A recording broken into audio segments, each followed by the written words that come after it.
وسلم کے صحابہ حضرت سعید بن عمر رضی اللہ تعالیٰ عنہ حمص کے گورنر تھے.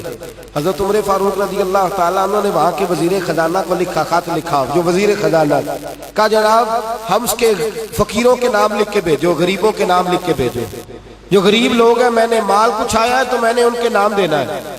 11ویں نمبر پر جب انہوں نے فہرست بھیجی تو 11ویں نمبر پر گورنر صاحب کا نام بھی تھا، فقیروں میں، مسکینوں میں گورنر صاحب حضرت سعید بن عمر رضی اللہ تعالیٰ عنہ کا نام ہے. حضرت عمر فاروق نے پڑھا تو آپ نے سوچا شاید کوئی اور ہے، یہ سعید بن عمر کون ہے؟ تو کہا جناب ہمارے گورنر صاحب. انہوں نے کہا تمہارا گورنر فقیروں میں، مسکینوں میں؟ کہنے لگے حضور کبھی کبھی بات کرتے کرتے ان کا گلا خشک ہو جاتا ہے تو میں قریب جا کے پوچھتا ہوں کہ حضرت جی کیا ہوا؟ تو کہتے ہیں 2 ٹائم ہو گئے روٹی نہیں کھائی، 2 وقت گزر گئے، نہ رات کھائی ہے نہ سویرے کھائی. حضرت سعید میرے دوستو میں اکثر کہتا ہوں یہ فرشتوں کی داستانیں نہیں، یہ اس دھرتی پر وہ لوگ تھے جنہیں میرے رسول پاک کی نگاہ نے تیار فرمایا تھا. نگاہ رسول صلی اللہ علیہ وسلم کے تراشیدے ہیرے ہیں. میرے نبی کریم صلی اللہ علیہ وسلم کا اپنا حال دیکھیں نا، صحیح بخاری کے صحیح لفظ ہیں. حضرت عائشہ صدیقہ فرماتی ہیں حضور گھر آتے تھے تو کام میں ہمارا ہاتھ بٹاتے تھے.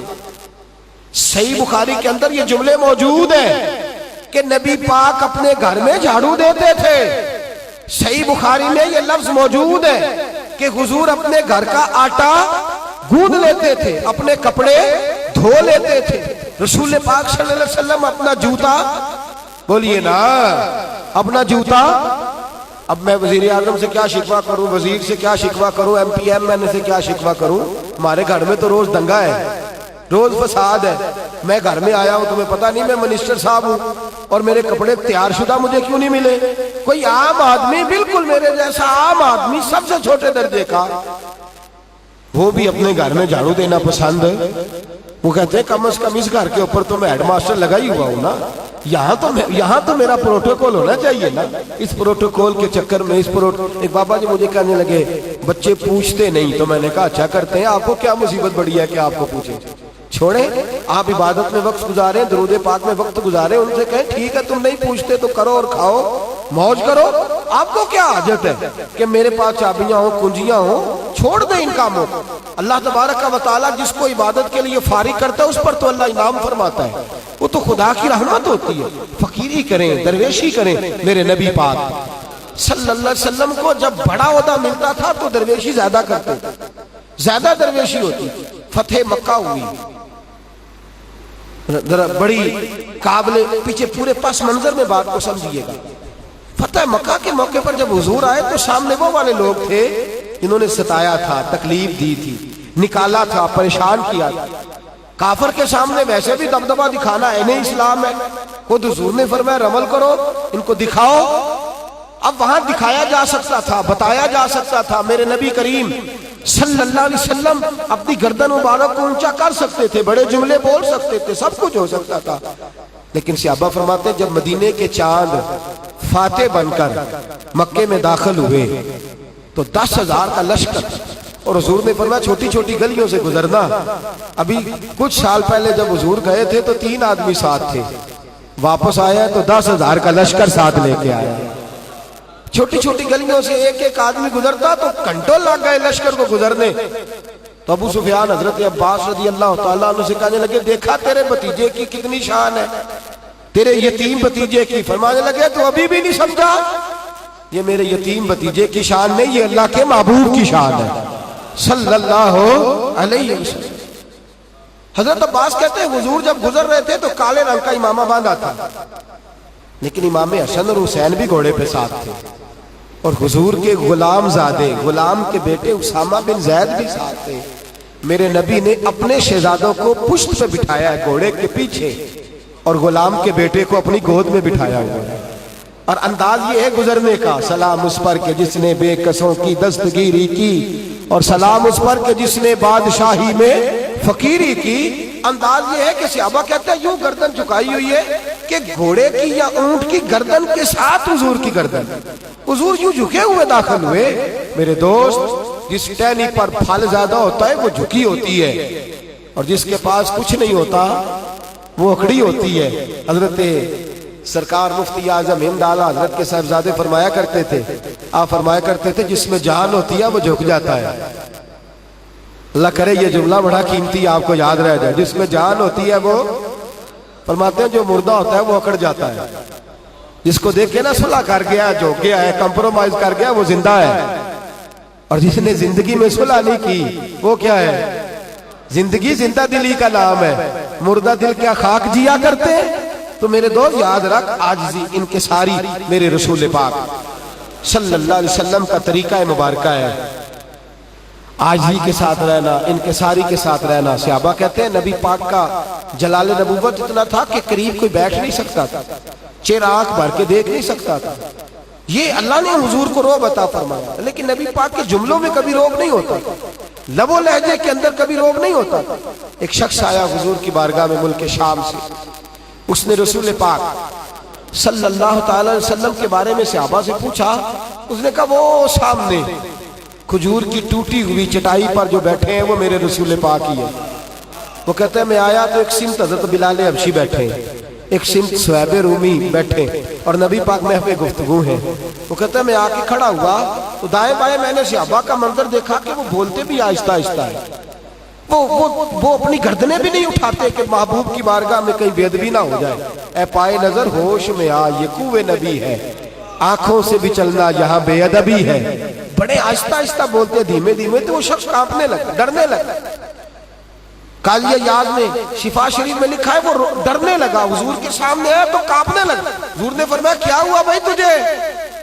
کھڑے ہو گئے رسول پاک, کیا ہوا؟ کہنے لگا حضور بادشاہوں کے مزاج نازک ہوتے ہیں, میں امیر مدینہ کے پاس آیا ہوں تو ڈر رہا ہوں, کوئی ایسی بات ہو گئی تو آپ ناراض ہو جائیں گے. صحابہ کہتے ہیں اس نے یہ جملے کہے تو نبی پاک کی آنکھیں چھم چھم آنسو بہانے لگے.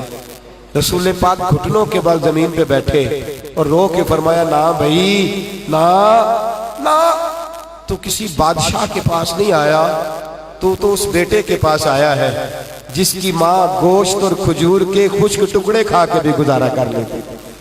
تو اس بیٹے کے پاس آیا جس کی اماں کھجور کے خشک ٹکڑے, گوشت کے خشک ٹکڑے کھا کے گزارا کر لیتی تھی. تو کسی بادشاہ کے پاس نہیں آیا. اپنے لب و لہجے میں نرمی پیدا کریں, اپنے انداز و اطوار کے اندر درویشی پیدا کریں. اکڑے ہوئے درخت کو پھل نہیں لگا ہوتا, جو جتنا جھکا ہوتا ہے اتنا بافیض ہوتا ہے, جتنا میٹھا ہوتا ہے اتنا بامربت ہوتا ہے. میرے دوست زندگی کے اندر مٹھاس پیدا کریں, خلوص پیدا کریں, اس سے وفا ملتی ہے, اس سے پیار ملتا ہے. اپنی طبیعتوں کے اندر جلال نہ پیدا کریں. ہر شخص اپنی جگہ بادشاہ بن گیا ہے, ہر آدمی اپنے حلقہ احباب کے اندر بے پناہ اپنے آپ کو بڑا جاننے لگا ہے. طبیعتوں کے اندر ترشروئی آنے لگی ہے, سختی آنے لگی ہے. مجھے میرے سگے بھائی نے اپنے بچے کی شادی میں مشورہ نہیں کیا تو تا زندگی بیت گئی, بھائی سے دوبارہ ملاقات ہی نہیں کی. جنازے تک ہو گئے تو قبرستان گئے لوگوں کو دکھانے, لیکن اس کے ساتھ کبھی دوبارہ ملاقات نہیں کی. انسان بھول جاتے ہیں, انسانوں سے غلطیاں ہو جاتی ہیں. انسانوں کو بامربت ہونا چاہیے, بافیض ہونا چاہیے. ہم اپنی ساری بھول جاتے ہیں اور سامنے والے کی ایک بھی بھولنے کو تیار نہیں ہوتے. ایک بات اور سن لیں, عاجزی اور انکساری والا وہ شخص نہیں جس کی گردن جھکی ہو تو آپ اس کو عاجزی والا سمجھیں کہ وہ اس کی گردن جھکی ہوئی ہے تو وہ عاجزی والا. وہ کھڑے ہو کے جی 100 دفعہ کہتا ہے تو وہ عاجزی والا ہے. یہ معنی نہیں ہے, اس کو بھی یاد رکھیے. معنی یہ ہے کہ جب آپ اس سے ملاقات کریں گے, جب کچھ لمحے بیٹھیں گے تو آپ کو اندازہ ہوگا کہ وہ عاجزی والا ہے کہ تکبر والا. آتے جاتے اٹھنے بیٹھنے سے آپ کسی کا یہ اندازہ نہ کر لیں. مجھ سے ایک صاحب کہنے لگے فلاں مولانا بڑے متکبر ہیں, دوڑ کے آئے, دوڑ کے نکل گئے. میں نے کہا خدا کے بندے, بڑی بڑی مجبوریاں ہوتی ہیں, بڑی بڑی جلدیاں ہوتی ہیں, ایک وقت میں 10 جگہ انسان کا جانا آنا ہوتا ہے, تو اس کو آپ تکبر کی علامت نہ جانا. کچھ تو مجبوریاں رہی ہوں گی, یوں ہی کوئی بے وفا نہیں ہوتا. کبھی کبھی ایسا ہوتا ہے کہ انسان کو کچھ ایسے معاملات ہوتے ہیں جس کی وجہ سے وہ بھئی. ایک صاحب مجھے کہنے لگے, آتے تھے چھوڑ گئے, کہنے لگے جی میرے تو انہوں نے سلام کا جواب ہی نہیں دیا. تو میں نے کہا کہ اس کو چاہیے تھا یہی سوچ لیتا کہ پتہ نہیں میری انہوں نے آواز سنی ہے کہ نہیں سنی, میری آواز بھی, میری طرف ان کا دھیان بھی تھا کہ. اور دوسری بات یہ ہے کہ بعض اوقات اس قدر سخت آزمائش اور پریشانی میں انسان گزرتا ہے کہ وہ جہاں جا رہا ہوتا ہے اسے تو رستہ بھول جاتا ہے.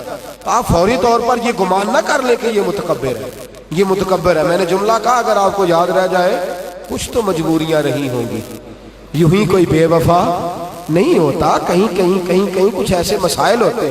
میرے نبی کریم صلی اللہ علیہ وسلم نے ہمیں یہ درس دیا. لوگ اکثر کہتے ہیں جی پرانے لوگوں کی آپ بات سنا جاتے ہیں, موجودہ یہ کل کی بات ہے. اورنگزیب عالمگیر, یہ ابھی کل کی بات ہے. اورنگزیب عالمگیر فرما روائے ہندوستان گزرے, اس ہندوستان کے امیر گزرے. انتقال کا وقت آیا تو انہوں نے لوگوں سے کہا, لوگو تم مجھ سے پوچھا کرتے تھے تمہارے ہاتھوں میں سوراخ کیا ہے, اور تم مجھ سے پوچھا کرتے تھے کہ معاملات زندگی کیا ہے.